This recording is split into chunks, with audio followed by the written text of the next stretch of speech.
Pag tumaas yung BP mo dahil sa kahihintay at ayos ka pa, ayos ka. Pag inatake ka doon dahil sa wala kang pasensya, yun, Yun lang. kain ka niya. Kaya walang may gusto rin na mauna eh. Naghihintay na. Okay yan, Ate Mela, maganda yung sense of humor ni John ngayon.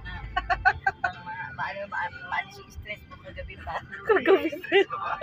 Kagabi pa. Natawa ka ako, sabi, sige, pinaalala ko, di ba? Biglang sumagot sila, anong lakad? Anong gagamitin ko? Kasi kung patay. Oo. Ni Lord na makita mo ko.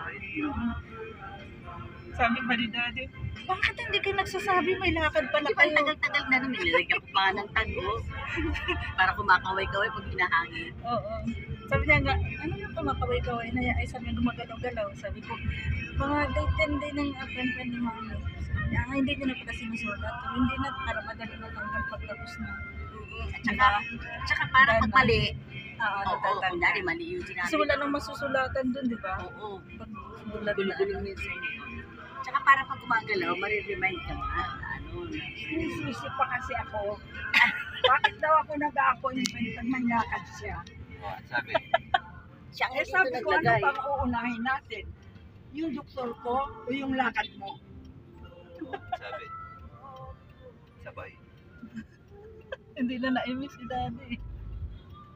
Hindi naman siya makasagot kasi Kaya mali siya eh. Hanap na siya ng solusyon ngayon. Eh, pinabayaan ko siya. Hindi ganyan naman ako. O, tapos sabi ko, o sige, Oh, kung mas importante sa'yo yung lakbatsa mo, bakit? taxi na lang ako. Ano ba yung nakwatsa niya? Ay, yung manunundo siya sa kakilala niya na hindi niya nga niya alam puntahan. Sino susunduin niya ba? Ito yan, hindi niya alam. Kaya ka nag-whistle na, di ba? Mag-race hindi niya alam yung susunduin niya. Napakabait niya sa ibang tao, wala lang sa akin. Saan ba sila pupunta? Ewan ko sa kanya. Hindi ko nga inaalam ang lakay niya kasi magagalit na ako. Oo, sipit. Pagdating, pakwentuhin mo. Ayoko na siya pa. Di ba, Limi, may pasalubong tayo nun. Oo, balik. Pag bumabalik yun, dahil pa sa lubog. Oo. Pagdating, ilulublob niya naman sa bibig mo, pilit yung pasalubong niya kahit ayaw. Ano, bukas, anniversary niyo na. Ay, oo. Ayoko na ng anniversary. Anniversary pa. Oo. Ay, baka kaya ngayon yung umalis. Sabi kasi niya, Baka may susurprise ako niya. sabi niya kay Mami pala nung nakaraan, may anong lalong naalala mo sa date na yan.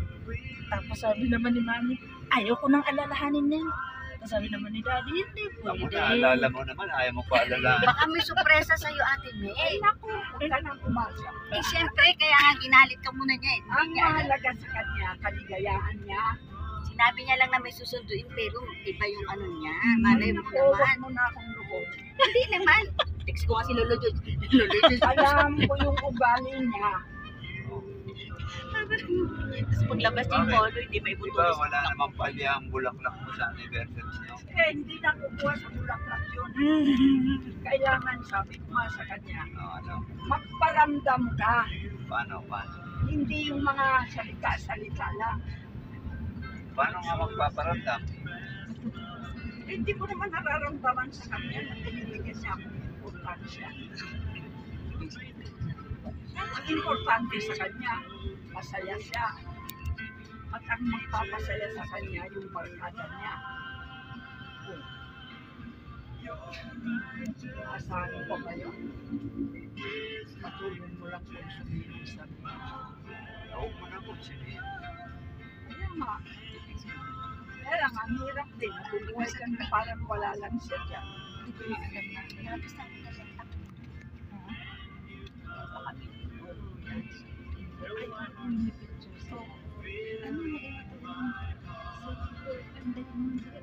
Golden. Golden. At ang resources niya, ibubuhos niya doon sa ikaliligaya niya kung saan saan.